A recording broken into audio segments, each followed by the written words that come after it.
আবারও বাসতলা মহাশ্মশানে চলে আসলাম সবাইকে শেয়ার করার জন্য। বড় মায়ের সঙ্গে প্রার্থনা করলাম সামনে। শ্মশানে আসার মূল উদ্দেশ্য হলো আমাদের পাড়ায় এক দাদা মারা গিয়েছে, তার সমাধি চলছে।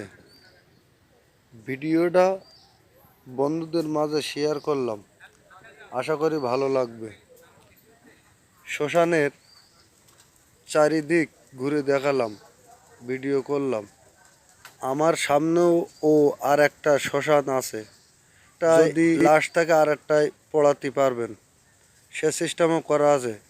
শ্মশানের চত্বর সাইড দিয়ে ভিডিও করে দেখালাম, আশা করি ভিডিওটা ভালো লাগবে। চিতা এখনো জ্বলছে। আমি 2-2.5 ঘন্টা পর গিয়েছিলাম বাসতলা মহাশ্মশানে। সবাই ভালো থাকেন, সুস্থ থাকেন, সবাই আছে। আমি এখন যে জায়গাটায় দাঁড়িয়ে আছি